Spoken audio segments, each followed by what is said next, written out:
Okay, so someone's asked how to replace a string or a chord, as they're called in the Pontic lyra. It's usually called a chord, not a string. So I'll do a quick video on how to replace a chord. There's 3 of them there, as you can see. Before I do that, I'll just show you what the pegs look like. There's two types of ways that you wind the cord onto the peg. You'll either get one that looks like this, where it's just got a hole drilled through it, and you just I'll show you in a minute how to put it through there and tie it into a knot before tightening it. Or you get this one here, which has got a slit down the about an inch down. This is probably easier. You'll probably get this more on a Turkish lyra, because the Turkish lyra heads are a lot smaller and it's harder to tie a cord onto this while it's inside. But even the Greek Kemenche will sometimes have these. In fact, as long as I remember, they always had these ones, but I prefer to use these anyway. But anyway, there's 2 types. This is a lot easier, so you can basically tie a little. You don't even have to tie a knot with this one. You just place it through and bring it out about 2 centimeters, and then just start turning it. You don't have to tie a knot. This one you don't have to, but I generally tie a knot before winding it around. So the first thing, a couple of tools you might need. You can probably do it without tools, but I usually use something like a little metal probe. So just something like that, where you're just fiddling around inside, trying to position the cord around the peg. You might need pliers. You don't have to, as I said. You might need something to cut the string. So if you're using a guitar string, which is really long, to cut it to length before you don't want the string too long, so you may need to cut a bit of the cord off. And if you're going to use pliers, use long neck pliers. I mean, you can either use pliers with long nose pliers, or you can use these if you want. And again, it's more to do with once you get them inside there, before you start winding them around. Sometimes you just need to pull or push something. You can either use that, or, as I said, something like that. It just gives you a bit of extra manoeuvring ability. So the first thing you want to do, I'll remove one first. I'll remove my lyra has got 2 violins, so the gapan and the middle are violin strings, and they're usually a lot easier to manage to touch. They're not as pointy on the end, but they are a little bit dearer. Since I don't want to be pulling one of the dearer ones out in case I break it, I'll pull the violin out, which is the zil, which is that one. So first, what you want to do is unscrew this. Once you've unscrewed this and it's fairly loose, you can now start pulling this up just carefully, putting a bit of pressure on it as you unscrew it on this end, as far as it'll go. So there I am there, lifted it about an inch or 2 inches. And then you look on the back and just see the way it's wound on. So this one here is wound on clockwise, anti-clockwise. I'll just pull it a bit more. So I'll just keep pulling this. Which way is it going? That way. So I'll just keep pulling.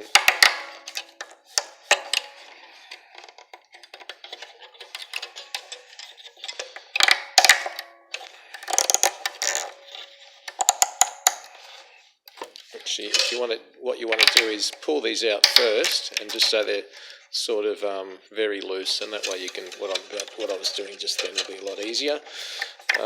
So there we go there, I've pulled it all the way out. So with these ones, they've got the ones with the drilled hole. So now what I'll do is, using this, it might be a bit hard to see, I'm pulling the string on that one. I'll just...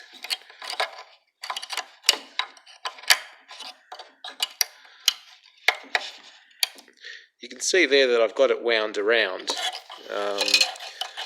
it'll be easier for me to show you once I get it out and once I put it back on to show you how it's wound on.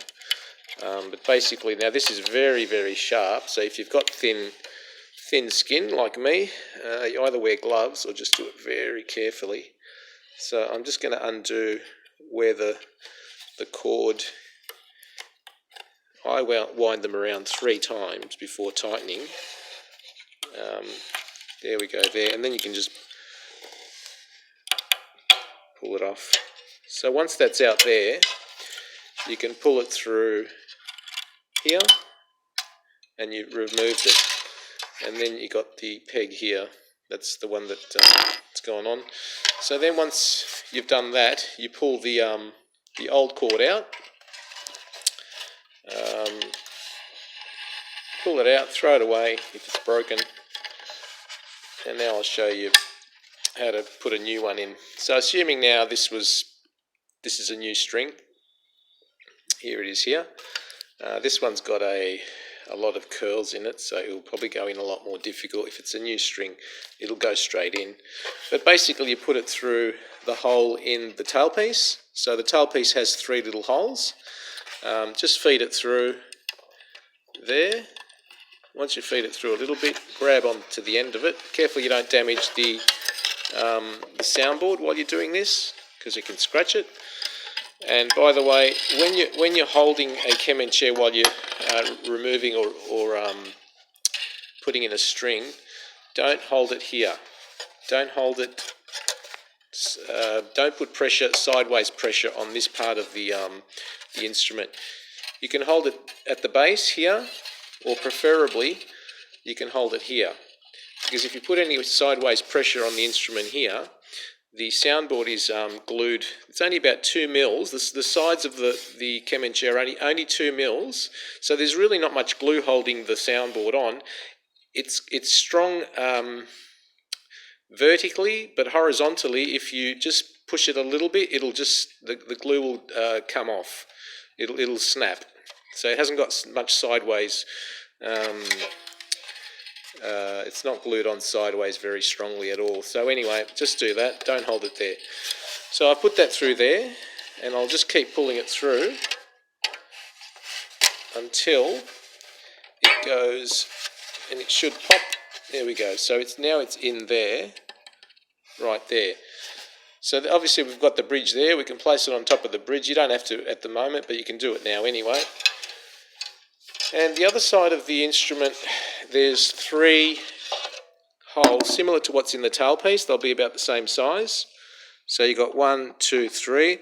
And also, I don't know if this camera will pick it up, but there's a little piece here, piece of wood, where the string sits onto. They'll have 3 little indentations.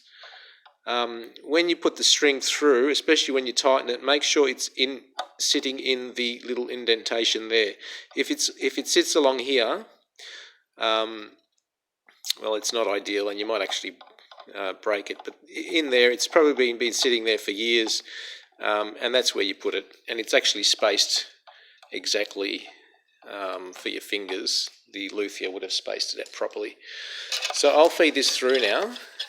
It's going to be probably a little bit difficult because this one's not straight. I may have to just straighten it a little bit, otherwise I could be here forever.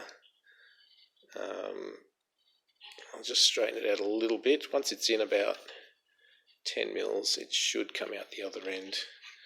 So that now is about as straight as I can probably get it. So I'll put it in through here, through there, just wiggle it around. Here we go. So I've put that through there. Just keep going. So this is going in very easily. And you'll see it on the other end. Let's have a look. You should see it there anyway. I've got it there. So just pull it through. And as I said, as you're pulling it, make sure you make it sit in the little groove. Just there. So there we have it there. And it's protruding about, from here. If you are putting in a new guitar string where it's much longer, you probably want to make it protrude about 6 inches or maybe 8 inches. So just cut it from here. And as I said, you use one of these wire cutting things, just snap it off. Once you've got here, gotten to this point, instead of showing you how to wind it onto the peg while the peg's in there, and you won't be able to see much, let me see if I can show you what I'm going to do in a minute while it's not in the peg box. So what you want to do is, let's have a look, wind it, put it in through one side, and it'll come out the other end. Probably about, if it comes out about an inch, right, through the other end. And then what you want to do is, I tie it around 3 times. So it's not a knot, but you're just tying it, going around about 3 times. If you're a fisherman, you know, I think it's called a uni knot, but it's not a uni knot, but this is the way you just twist it around about 3 times. Even twice will be enough.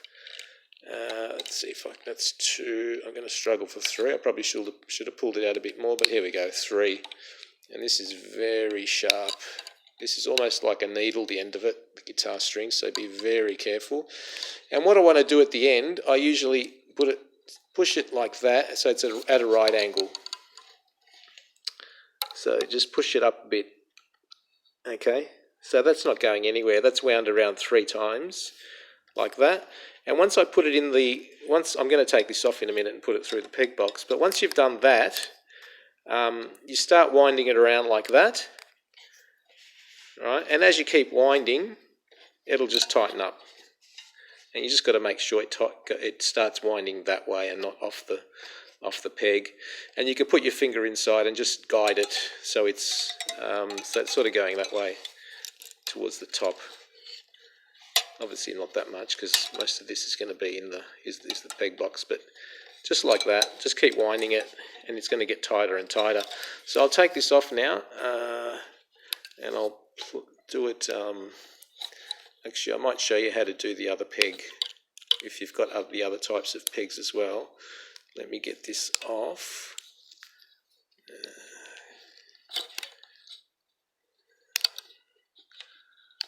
The other way around.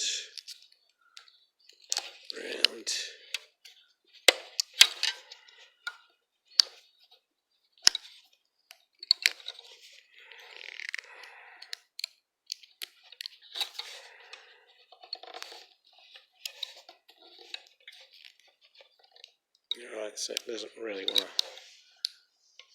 come off.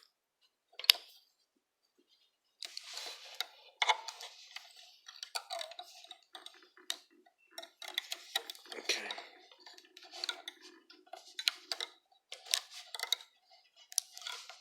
Alright, there we go. So I've taken it off. Sorry about that. Alright, so if you've got the other peg, where is it? There it is. So if you've got one of those, all you have to do with this one is put it through like that. Doesn't even have to come out as much. You can just sort of put it coming out just a little bit, maybe about there. Hang on, right there. And all you have to do is turn it around. You don't have to worry about what I just did there. And because of the wood's going to grip on at all the little corners there, and that's not going anywhere. Just keep winding it on. Just keep an eye on it. Make sure it's winding on properly. So yeah, these are a lot easier if you've got them. But and this is the way they used to, I think, make them originally. So anyway, if the way you do it now is you put the peg through, right? And just have it a little bit loose. Now with if you're left or right-handed, or whichever way you're doing it, I'm obviously tightening it clockwise, is it? Or anyway, I'm winding it that way. So you want to make sure you wind it on to the instrument the way you're going to be tightening it. So first of all, put it through the hole there, as I've shown before. Through there. It's come out about an inch, as I've said. Twist it around 3 times, 2 or 3 times. Wind it around itself. 1, 2, and look, 2 will probably be enough. Give it that 90-degree angle that I spoke about. And now what you want to do is with your finger, I don't even have to use the instrument, the tools actually. So just keeping my finger there, I'm going to now hold it and just guide it with my finger. I'm just holding it in place because the wire could be just going anywhere. And as I'm tightening it, I'm just guiding it downwards towards the, not out towards me, and so that it's now winding carefully, just winding, and I'm just sort of guiding it with my finger, just so it's not flapping all over the place. And yeah, and once you get to a certain point, then you want to make sure this is on the bridge. Again, make sure that's in the little groove. Okay, just keep an eye on it. Alright, and it's getting tighter and tighter. Now when it's a new string, the string is going to take a while to fully stretch, so you may have to tune the instrument a number of times, play it a number of times and keep tuning it until the string fully stretches into its maximum, because it's a brand new string. What I usually do is while I'm tuning, or while I'm doing it, I just drop it a bit, and that just gives it a bit of a stretch. So you don't necessarily have to play it. So just do that a few times. That's stretching it gradually. And then just keep tuning it with your... I haven't got a bow. But that's it now. Alright, so then you can just tune it. And away you go. Thanks for that.